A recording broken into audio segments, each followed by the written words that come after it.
Good evening, everyone. Welcome to tonight's program, hosted by the Livingston Alumni Association and the Rutgers School of Communication and Information Alumni Association. My name is Marty Cederer, Livingston College class of 1977 and Rutgers University Senator. I'm honored to help host tonight's program, covering New York City, in good times and bad, a conversation with Marla Diamond and Steve Miller. Deepest thanks to Mike Rutowski from Alumni Relations and Rob Eccles, Assistant Dean for Development with the Rutgers School of Communication and Information, and to, of course, Marla Diamond and Steve Miller. Marla Diamond, Livingston class of 1992, has been a mainstay on the WCBS Newsradio 88 staff since 1987. She joined the station she joined the station staff as New Jersey correspondent and has covered the New York City beat for many years. Marla's radio career started at WRSU on the banks, and she was hired after graduating Rutgers by New Brunswick's WCTC AM 1450, where she served as a street reporter and anchor. She later served as morning anchor of the WCTC sister station WMGQ 98.3 FM. In 2009, the Livingston Alumni Association honored Marla as a distinguished alumnus. Steve Miller, Rutgers College class in 1976, is a professional practice and director of undergraduate studies in the Journalism and Media Studies program, the School of Communication and Information. Steve was named the Loyal Son of Rutgers by the Rutgers Alumni Association 2019, and to quote a commercial, nobody is a bigger advocate of Rutgers, particularly in its school and communications and information students and their alumni. We'll get started in a minute with a conversation.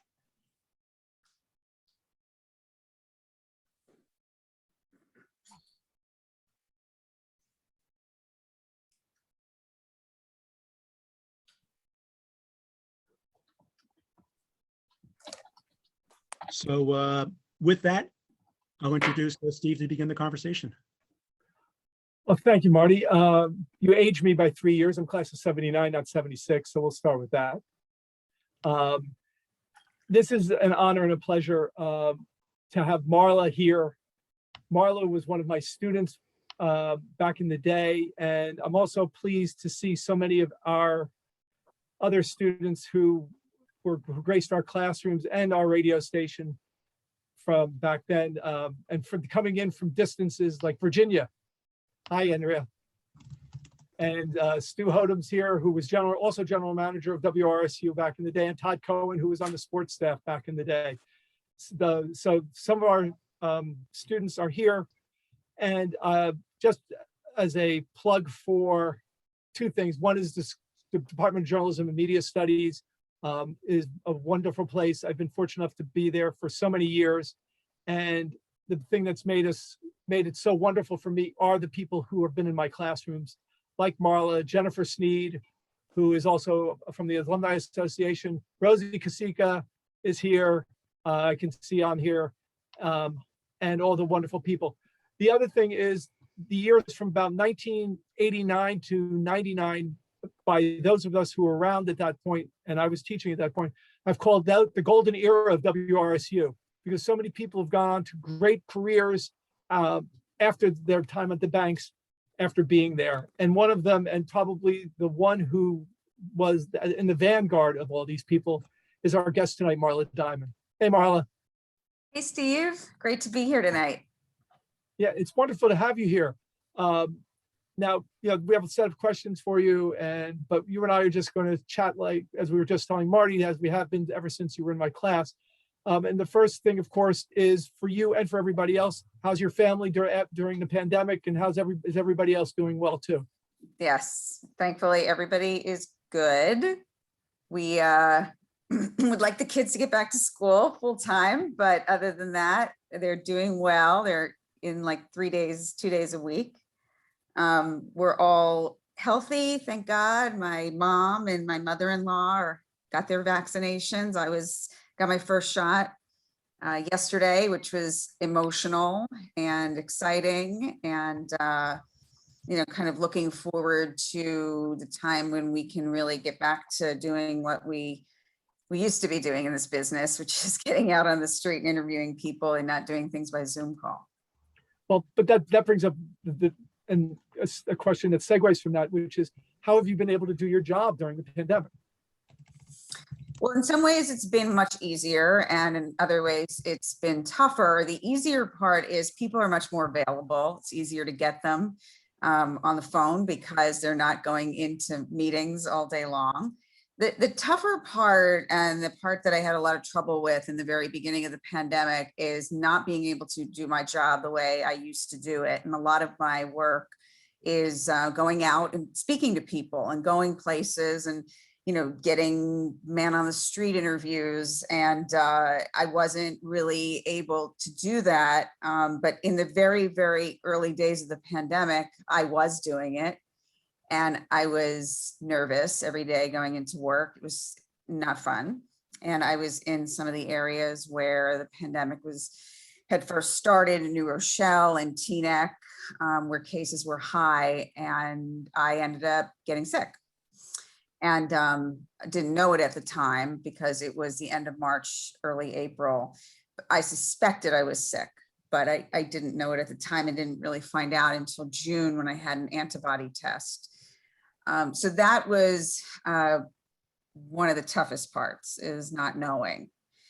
And then getting over the illness and then going back out and having to distance myself, having to ask people to put their masks on when I was speaking to them. It was tough. And we have not been in our studio full time for over a year now.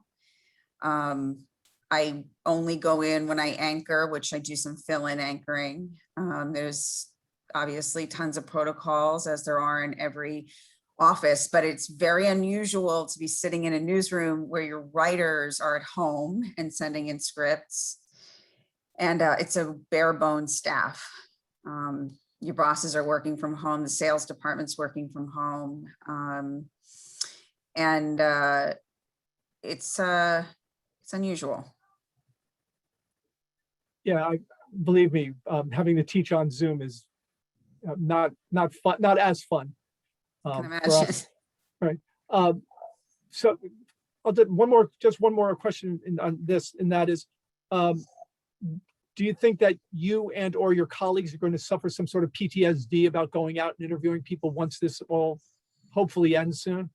I hope not. I think we've been taking baby steps toward doing our jobs the way we used to. And I think with people getting vaccinated, there's more of a comfort level when I'm out with other reporters on assignments. There used to be a lot of fear.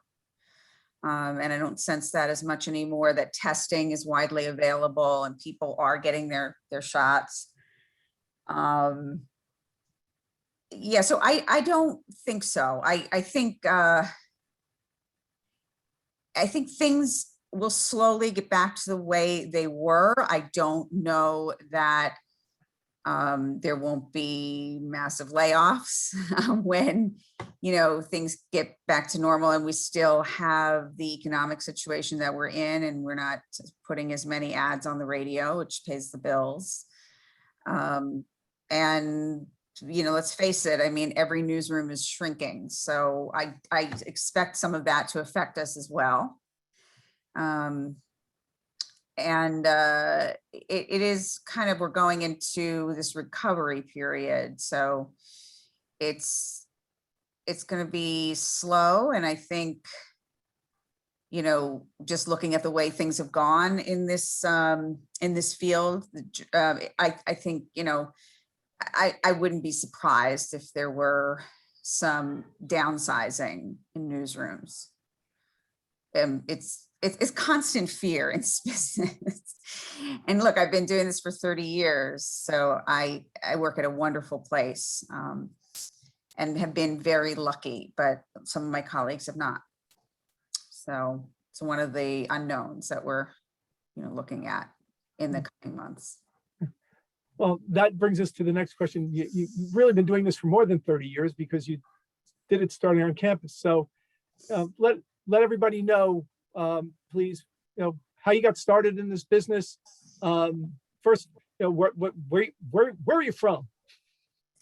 I grew up in Cherry Hill, and graduated Rutgers in 92, but when I was a junior, I believe, there was an internship program that everybody had to do, and you earn credits for it.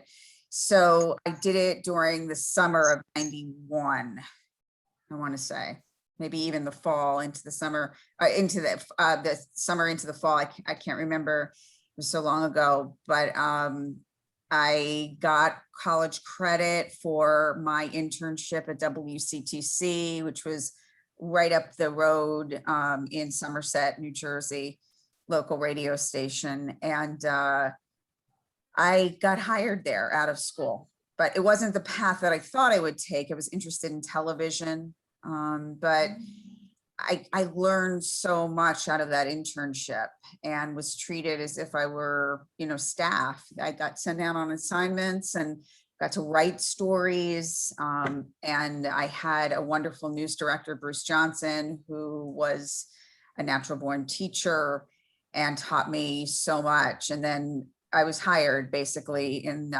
August of 1992, and the rest is history. That's where my start, when radio stations were, small radio stations had a big staff, and we had a lot of people on staff. A lot of Rutgers people on staff. Oh yeah. Yeah. I think definitely 3 or 4 people in the newsroom graduated or were Rutgers students or started as interns. It was a really, really great training ground. You had, if I remember, Neil Solons. Neil and Kelly Waldron was Rutgers. Kelly Waldron was there. Gordon Deal. Yep. Yeah. For those who don't know, Neil Solons is now the pre and post game host for the Tampa Bay Rays baseball team in Major League Baseball. Kelly and Gordon have were both at CBS. Or is Kelly still doing that part time? No. Okay. They were both there. Oh, she might be a 101.5 or something, I think. I'm not sure. I don't know that she's doing radio. Her husband is. He works. Yeah, he's at Compass, I believe. Right. He has his own Compass radio show. Right. Yes. It used to be a great feeder over there, and Shannon Sohn eventually came over there. Oh, Shannon, right. And Erica Herskowitz came over there, and Mike Pavlichko, who, for those who don't know, replaced Tim Espar at WRSU as the broadcast administrator, and has been doing that for 4 or 5 years. Bruce Johnson, who, for those of you who follow Rutgers sports, may remember him as the voice of Rutgers men's and women's basketball and football, with his famous line, "And Rutgers is moving from right to left on your radio dial." Right. And just another plug for our department, both of Bruce's sons, Brunta and Brian, graduated from our department. So got to keep plugging. Is the State House correspondent for, do they still call it the Star Ledger? Or is it NJ.com? NJ Advanced Media. Okay. Right. And he's not just the State House correspondent, he's the award-winning State House correspondent. He was voted one of the 50 best in the country. He was New Jersey's best State House correspondent. Great. So that worked. We have a question from Debbie White. It's funny, Debbie, I graduated high school with a woman named Debbie White, and I'm going, I wonder if that's her. Marla, question for you. Is it ever too late to get into journalism? Lost my hospitality sales gig of 30 years due to COVID. I'm very sorry, Debbie. And company reorg, and I'm looking for a possible career change. Thanks in advance for your thoughts and perspective. I don't know. What do you think? Is it ever too late to get into journalism? You're the expert. I'm the expert. I think it's never too late to get into anything. Especially in this day and age where citizen journalism prevails, and my earpiece keeps dropping out, and where there's so many opportunities. Even if you don't do it as a profession, you can start your own blog, you can write your own novel or produce your own film and put it up there and see what happens to it. I always tell people to look at the movie and book Julia and Julia. And the woman started off writing a food blog and eventually became a star, and they made a movie out of it. Right. So there's a lot of opportunities there. And it's funny, a parallel of this is the difference from when you and I or applying for jobs and how you apply for jobs now. I tell my students about getting the Sunday New York Times and looking in the help wanted section and finding a little classified that says production assistant job, you send your resume to PO Box 9847, New York, Grand Central Station, blah, blah, blah, blah, and then having to type out each resume and putting a stamp on it and sending off. And today, all you do is, oh wait, hold up, there's my resume, click on the computer. So it's a different thing now, but that's also the way that a lot of journalism is going. And one of the, that segues into how has it changed for you? I mean, you're not just doing radio when you're reporting. Everybody's doing a podcast. My 13-year-old did a podcast during the pandemic and they're not hard to get onto Apple Music. So if there's something that interests you, I think that's the big frontier, right? Is podcasting. Yeah, I can see him behind you. Yeah, I know. He's the product of 2 radio reporters. So, he's going down that path of broadcasting and he's pretty good at it too, actually. Yeah. Fine, he can interview you. Yes, he's, I think you're right. There are so many avenues in now because there is so much media out there and reporting out there. And yeah, I mean, look at all the people that subscribe to these, local news apps, the patch.coms. And here where I live on the Upper West Side, we have West Side Rag, and we have people who are taking photographs and writing stories about new restaurants that have opened and closed. I mean, these are citizen journalists, essentially, and it's extremely popular where I live. So yeah, I do think that there is a place for you, and you don't need to necessarily go the route of sending in a resume to WCBS or 1010 Wins. I think if you like to tell stories and you think you have, something, to impart to people, I'd say go for it. The other thing that's readily available is if, let's say, you want to write a book, you can self-publish it on Amazon. Right. And I have a friend that did that. or various other outlets. So there's a lot of one of the things about media these days is that it's so how can I say, egalitarian.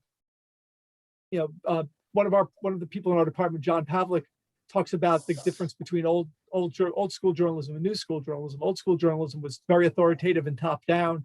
Walter Cronkite in the New York Times told us what to think, what was the news and what was important, and it was in a very linear fashion. Whereas today it's really from the bottom up, between Twitter and all the other social media. And so it's not run by any one authority. But there are a lot of people who don't like that, who think that a lot of the conspiracy theorists and things that are out there, or the half-truths, proliferate because of that, because anybody and everybody can do it, and because of the instantaneous nature of it. I mean, you're an authority figure on report. You report, and you have credence. You get your sources. You have at least 2 or 3 sources. Hi, Pete, and he's right behind you. Excuse me. Okay, it's all right. Anyway, but you get these sources, and you make sure that you verify them. Whereas somebody could be my Aunt Sadie, sitting on the steps of in the Bronx, just looking out and going, oh, I see something, let me put it on Twitter, and that can be a news story. What's the new, not so new, Town Square. Everybody has an opinion and they get to put it on Twitter, whether it's right or wrong, and people decide what truths they want to believe. And it's complicated now, I think.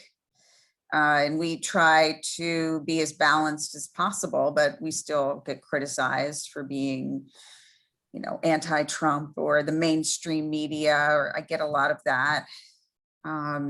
It's tougher. It's a tougher atmosphere, especially during the Trump years. It was hard. We'd get criticized a lot. And, you never know who you're walking up to when you go to interview somebody on the street. And I would get a lot of nasty comments.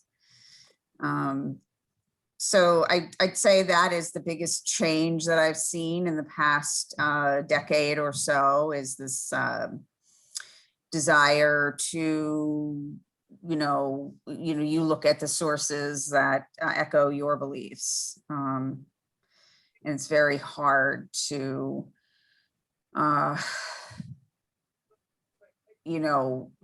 it's a really tough atmosphere now, I think, with people, not believing the media because they've been brainwashed to think that we're, lying to them or feeding them something. It's, yeah.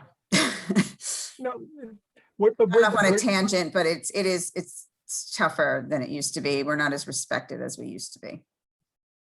no, it's not a tangent. It's, it's good information for us. Andrea, hi, Andrea. Marla, how do you find sources nowadays? Do you rely on Twitter or LinkedIn? I don't do LinkedIn at all. I should, but I don't. I will reach out to people on Twitter if I feel, that they've made they've, commented on a subject, or I feel that they are, an expert on a subject. I'm not just going to reach out to anybody unless it's, a transit story and you have an angry commuter, or they've taken a great video, whatever, I reached out to people that way. I do use social media to reach out to people. And I don't know what I would do without Google. I don't know what we did before Google, but I do definitely get people that have, maybe an expert, during the pandemic, during the lockdown, there were several people that were tweeting about, health inequities and the whole social justice issue. I found a great source there, and, didn't realize that she had been a commentator for Yahoo News and other things. But yeah, I mean, am I on Twitter all the time? Yes. I'm looking to see, what people are saying about, whatever big news story there is. And I do rely on other media sources just because of what I do. I am one of the AM reporters, so I'm up super, super early. And if there is an article for instance, we did something out of the Washington Post today about Governor Cuomo and giving preferential treatment to family members for COVID testing early on in the pandemic. So that story came out of the Albany Times-Union. And that's a tough story to get your own sources on. So that makes my job in journalism a little bit different than, people who are digging up stories all the time. I just give you the information in like a 50-second snippet, unless it's breaking news, and then I'm getting my own sources there. I just want to, before I ask you my question, Prudence was asking about WCTC, and yes, it's still an all talk format, but I would be remiss if I didn't mention, for those of you who remember, Jack Ellery, who recently passed away, who was the long time morning anchor, on WCTC. You knew him well. I did. Yeah. He was a character, for sure. Yeah. And okay, Debbie has to say, my next question. Deb, are you reading my script? What's the most memorable story you've covered? Oh, I've covered so many. A memorable in a good way or a bad way. Let's do both. Certainly remember the worst ones. 9/11 would be in that category. The Newtown school shooting was horrible and struck a chord because I had a son the same age as the kids that were killed. Of course, it's been a crazy year of a lot of memorable stories for COVID. you know. Story where I've made a difference. I hope that we put out pertinent information that people could use during the COVID crisis. I did a lot of stories on mental health, on where to get help. I did stories on where to get testing. Now, a lot of vaccine related stories. My whole entire fall and into the winter was mainly covering vaccines, the availability. Of course, we covered people getting them. We covered, I was in New Jersey several times doing stories on how difficult it was to register and to find a vaccine, even though you were in the eligible category. We did a whole podcast on, websites or, people who are aggregating information on where to get vaccines. Yeah. I mean, I really hope that we, were a good source of public information during COVID, because I think, that's when we're at our best, is when we get the information and we can put it out there to a mass audience of something that's so important. I mean, there was nothing more important than public health this year, and that's basically all I did for the entire year. Do you think that this has elevated public health into the public consciousness to the point where you're going to have to cover it even more in depth as time goes on? I think so. Yeah. I don't think that this is going away in any way. I do think this will be with us for a while. And it's certainly good to get out the message that just because, people are vaccinated doesn't mean that they can gather or go out or, go to the theater or be in crowds, things like that. I mean, I do think that we have a responsibility to give people the facts from the experts and tell them the risks involved in, getting back to normal, so to speak, too soon. So, yeah. Okay. Jeff Armis. Hi, Jeff. How are you? Which mayor was the most transparent in your career? And I'm assuming you mean New York City mayor? yeah. And I'm assuming you won't say Rudolph Giuliani. Yeah, no, not Rudy. I've covered the mayor since Rudy Giuliani, I think, was the first mayor I covered. Yeah, 93. Yeah, you missed Dinkins. I just missed Dinkins. Bloomberg, I thought, was the most tell it like it is, he was very, very straight shooter. He wasn't beholden to any special interests, so there wasn't any scandal during that administration, and the city grew exponentially and became this kind of utopian paradise for the rich. And it was a really, really good time.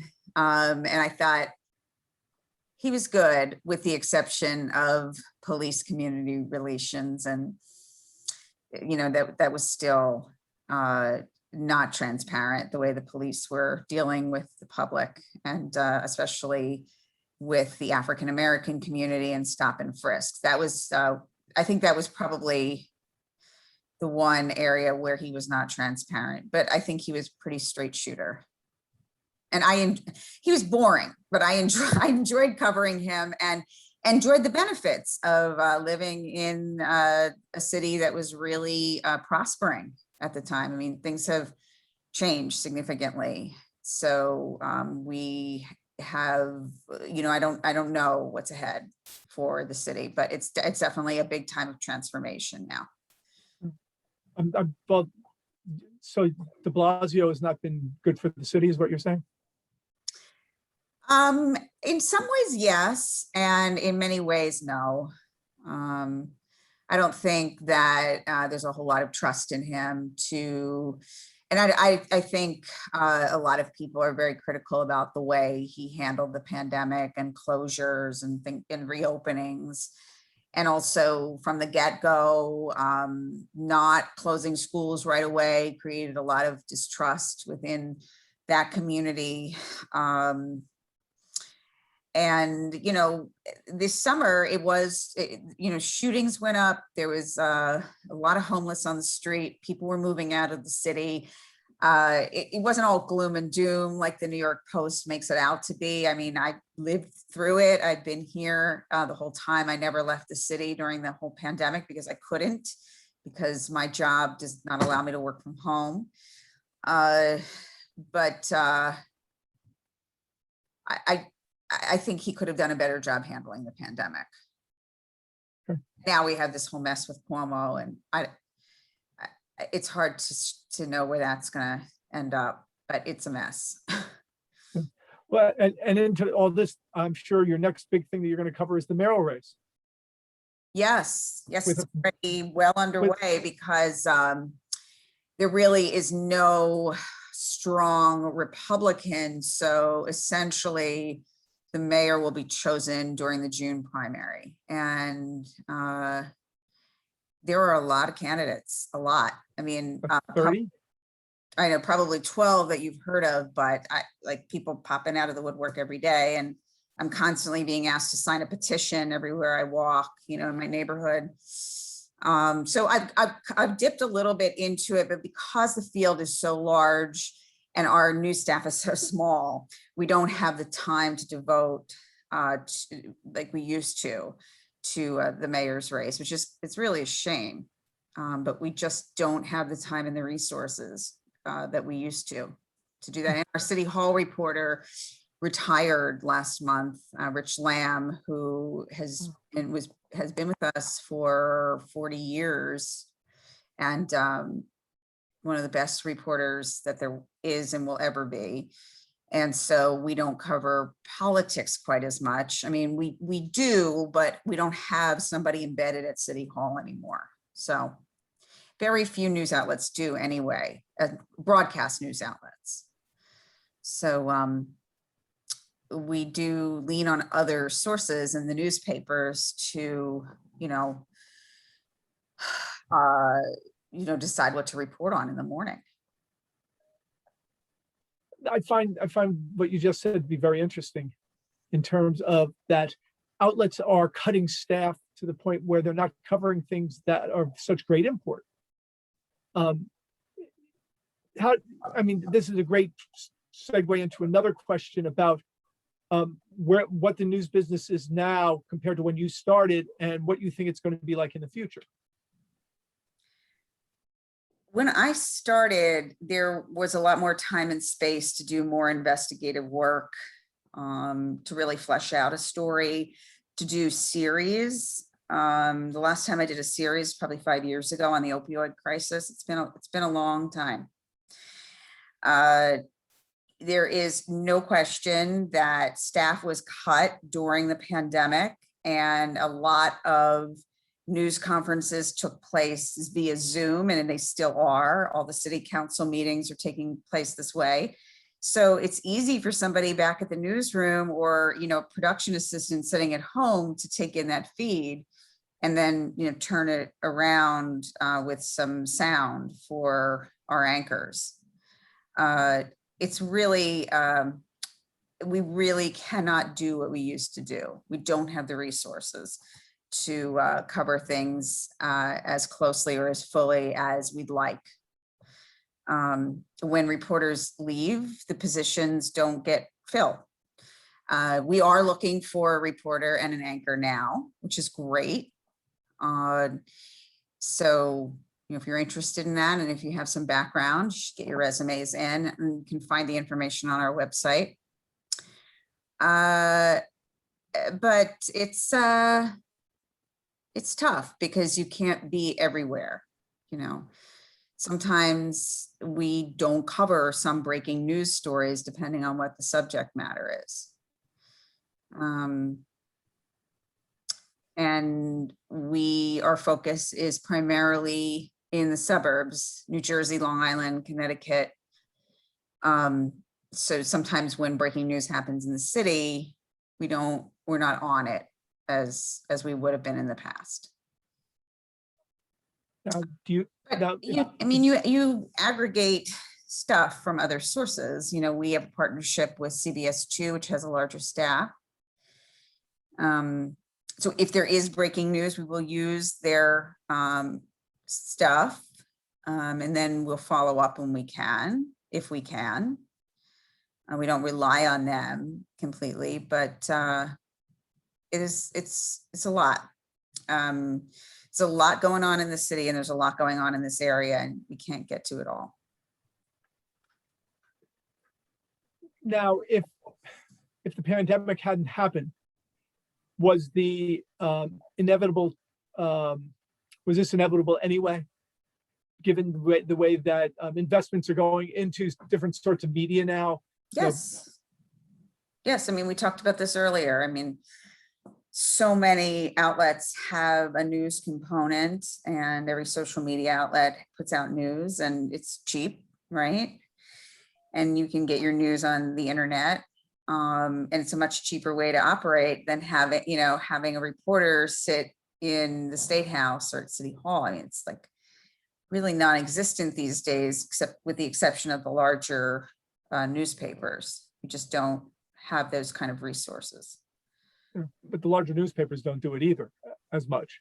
I mean, maybe unfortunately they don't, right? I mean, look, the Star Ledger when I started out was, wow, I mean, it was incredible.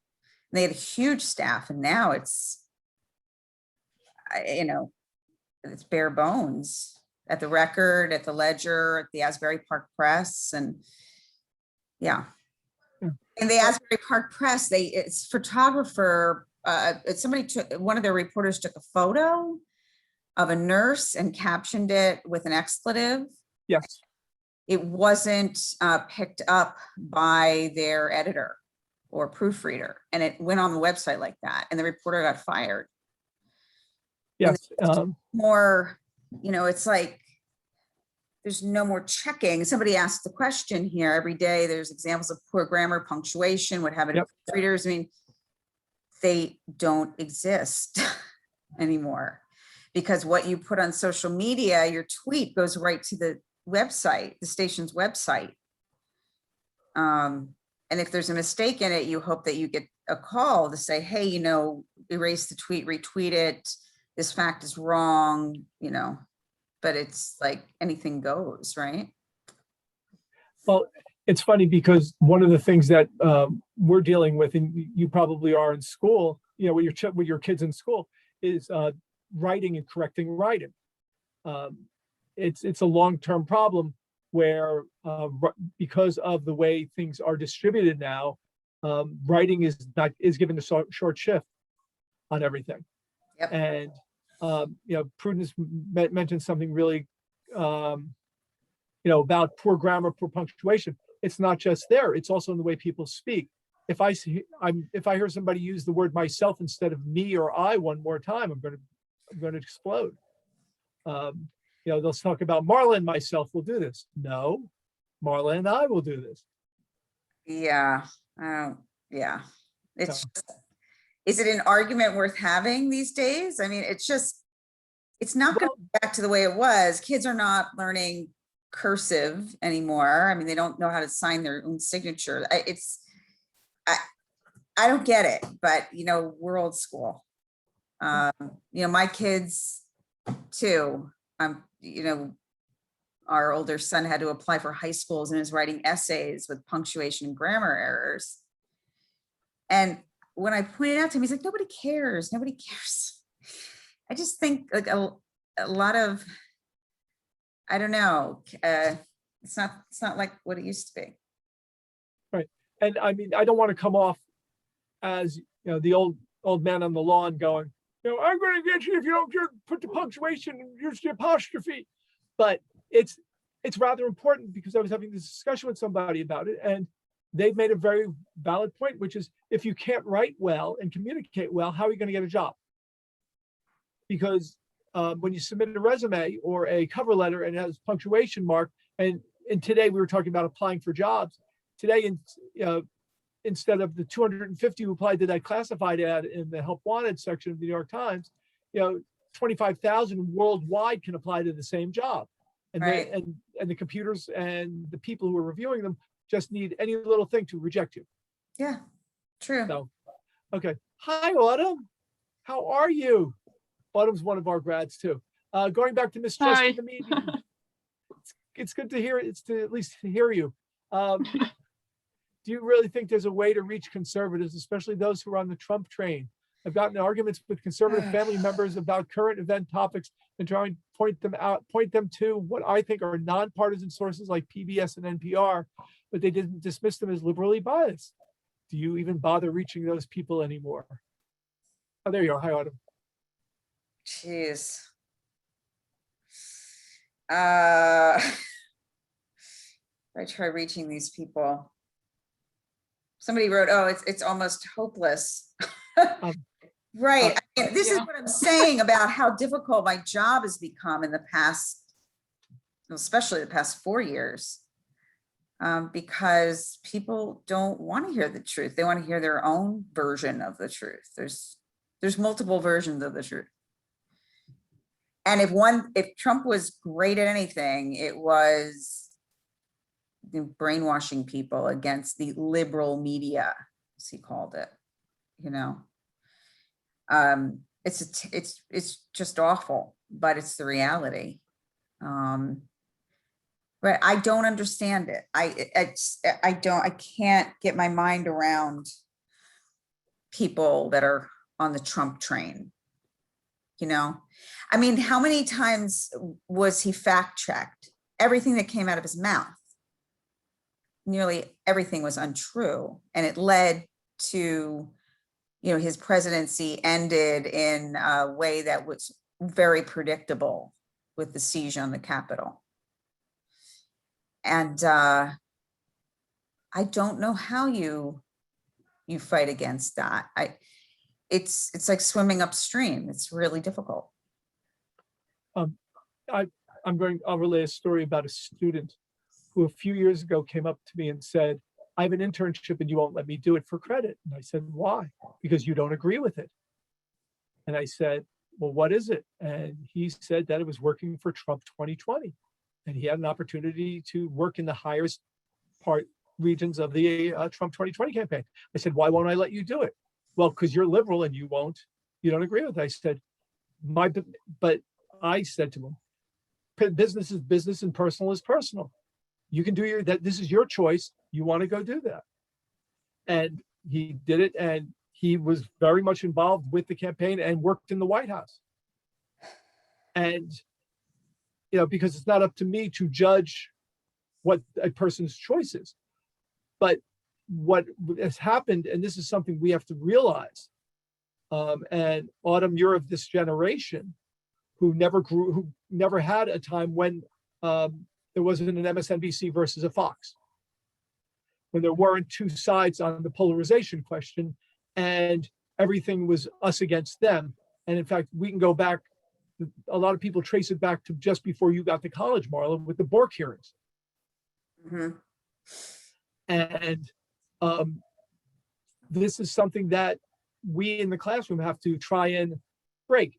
I don't know how to reach people on, in this way, but the other side of it is if we give up and we throw our hands up in the air, we'll go down that slippery slope and never come back.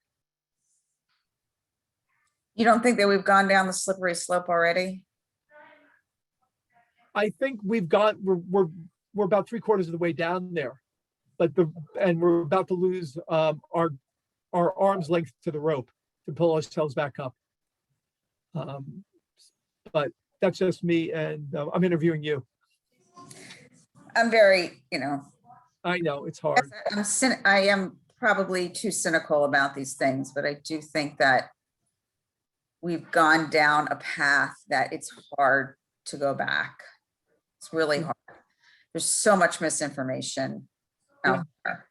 And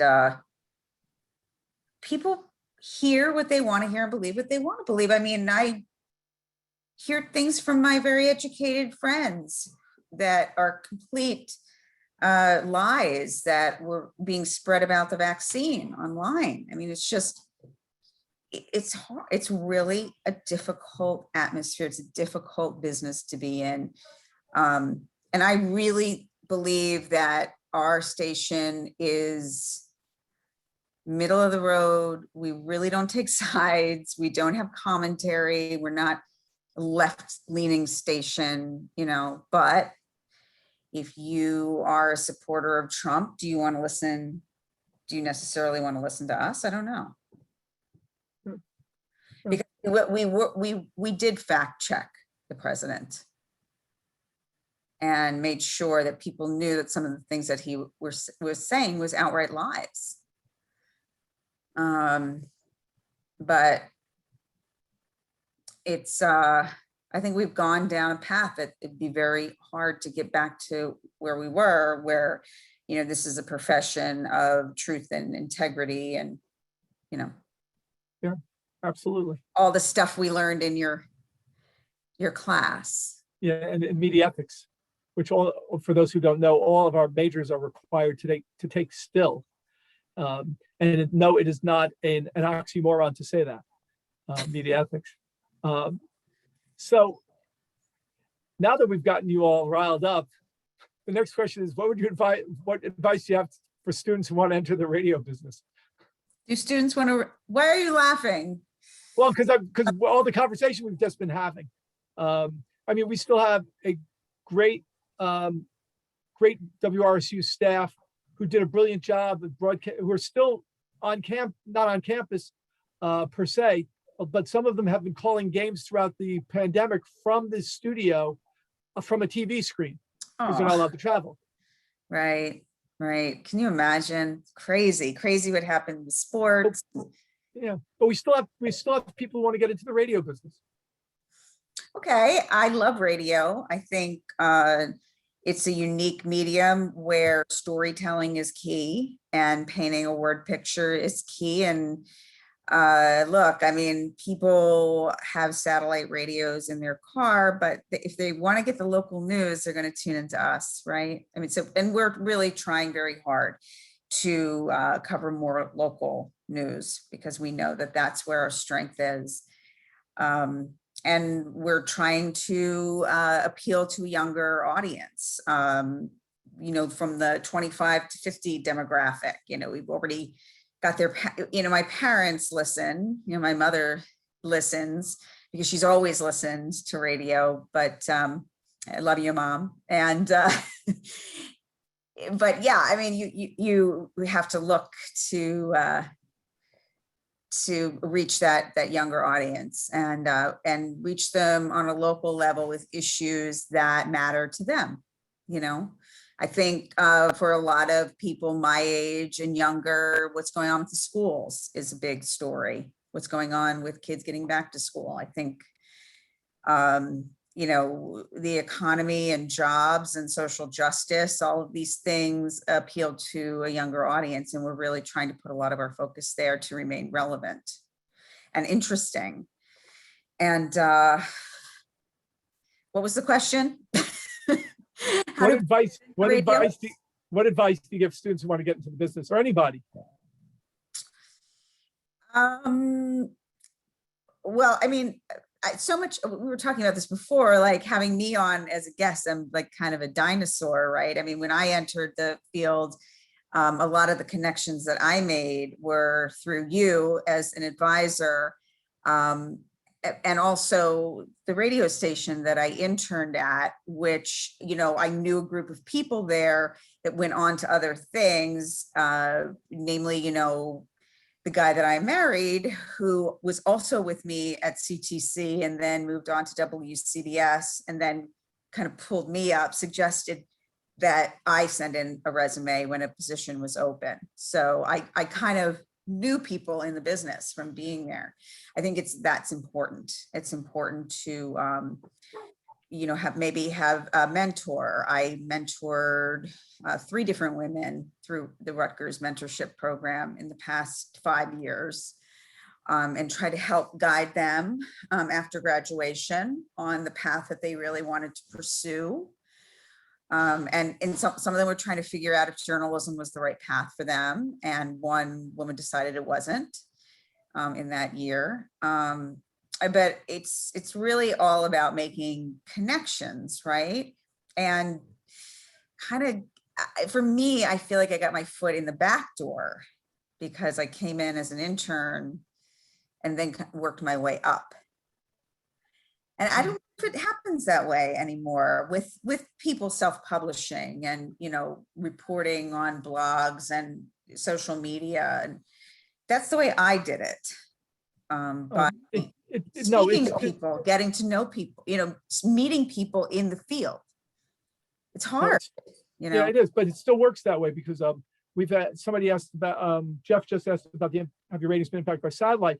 But we have a number of people who are been employed a long time at Sirius Satellite Radio, who started there as interns. We have two there, in fact, two there this semester. I'm jealous of one of them because he at one point was cousin Brucey's producer, and now he is the one who is the executive producer on the Beatles channel.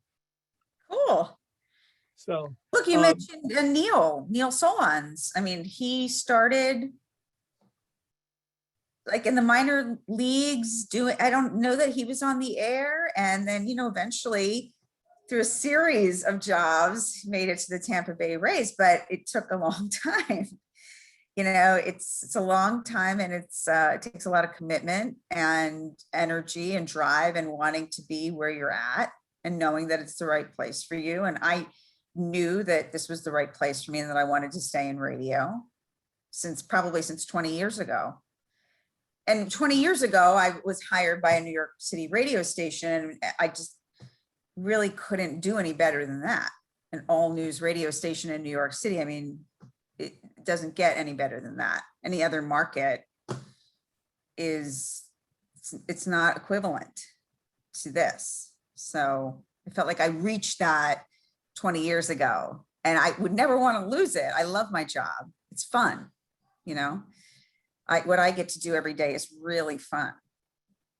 And I think that that's worth something. I mean, I'm not making $1 million, but I'm happy, you know, and I love where I work and I love my boss. And I think there's something to be said for that. Definitely. I agree with you. So anyway, Jeff did have a question, which is, do you know if your ratings were impacted by satellite radio? I don't really. I would imagine yes, for sure. I think, you know, our big draw from the start of the 2 all news radio stations in New York City was traffic and weather. And I think people can get that on their phones now. So they might not necessarily be waiting for traffic and weather together on the 8th. They'll get it on their GPS. So they are listening to music or talk radio or sports or whatever. So yeah, I do think we're competing with satellite radio, but I don't think it's as big of a force as it was as they anticipate, you know, as it was anticipated to be, as it was thought to be. I don't think we directly compete with them either. I think what we do is very different. I know a lot of people are just turned off by the number of commercials that are on terrestrial radio versus a lot of the satellite radio stations. So, Marty, how does Marla get up so early to do the 6 a.m. live on the scene reports? It's not easy. And, you know, I've been doing this for the past 5 years on this shift, and I'm still not a morning person. I still hate it when the alarm goes off. I still am not disciplined enough to get to bed when I should. I don't work as early as some of my colleagues who have to be out in the field at 2 a.m. So I start much later than they do. I have to be out the door at 5 and on the air at 6. But it takes to do it right. And I'm not saying I do it right every day. You have to go to bed early, and you have to not hit the snooze button, because you get your assignment 2 hours before you go on the air, and you have to read in, and you have to decide what sound you're going to use and how you're going to use it and where you're going to report from. The beauty of radio is that, you know, I don't necessarily have to be outside of the governor's office to report on the latest scandal. The TVs do, because they need a background. So that has made my life a little bit easier lately, because I've been doing a ton of reporting on that. And I feel like back in the day, if you had a story like that was Albany based and you don't have a reporter in Albany, you would go into the radio station and be live with the anchors in the studio, but we can't do that these days. So, but on the days that I need to travel, I need to get up and out and I need to read and and it's hard. Our first half hour is more like a news magazine format where we don't do straight reporting, we do more analysis. So since that change, which happened about a year ago, I need to be able to know a little bit more in depth than I would in just a 45-second report. So that has complicated my job a little bit. All right, well, we just got 3 questions in and only a few minutes left. So I'm going to be the one to pick the ones. I'm going to go to Rob Eccles because Rob and I work together and I want some of the money he's raising for our department. We now see many traditional media companies adding podcasts to their portfolios, and at the same time, many existing popular podcasts transitioning to pay platforms in order to monetize their content. What long-term role do you see podcasting playing in the news biz? Well, I think at Entercom, that's our parent company, they see podcasting as, the future of the business for sure. Longer format, no, as you said, no commercials, you can listen on demand. So we've been doing a ton of on-demand things. We do an hour-long show every Friday that is a wrap-up, a news wrap-up that's done on the air and also as a downloadable podcast. I think it's so important, and I think it's the direction that Entercom wants to go in. The direction they want to go in is to have downloadable content, and a lot of it. So that we drive people to the website and we monetize the podcasts and get them sponsored. And I think it's a huge part of the business now, and I think it will be for some time to come. Thank goodness we teach a course in podcasting now. Well, it's probably more profitable than what we're doing on the air. I'm not sure if that's entirely true, but it's definitely an area that the company is very much invested in now. Okay. This is from RUAA Volunteer. What's it been like for Marla to come back to campus for the Loyal Sons and Daughters event and to host a career services program for the School of Arts and Sciences? Thank you, Marty. Oh, I love it. It was such an honor to be invited to MC that event. I was like, me? Are they talking to me? I mean, this is crazy. It's so much fun to come back. And it's so great to see how the campus has stayed the same and has changed dramatically since I was there. I mean, all the new buildings, it's crazy. But I love Rutgers. I wouldn't be where I'm at without Rutgers, and that it's not just BS. I mean, that is really true. I wouldn't be where I'm at if it weren't for you, Steve, and for Roger Cohen, Tim Esbar, who ran the radio station when I was there. You all, put me on a path where I could actually get a job in my major. And not a lot of people can say that. And here I am 30 years later, I'm in journalism. And I think, I'm on the street. I hope that I'm making a difference in people's lives. I love what I do. I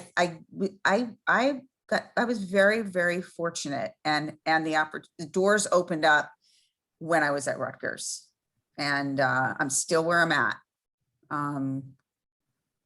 still in radio, and it's unbelievable to me, but it's all because of where I landed at Rutgers, and a lot of life is fate, and a lot of is what you make it, and I think I had a little bit of both. It was a little bit of luck and a little bit of hard work. I think that's the perfect way to end this, Marty. Agreed.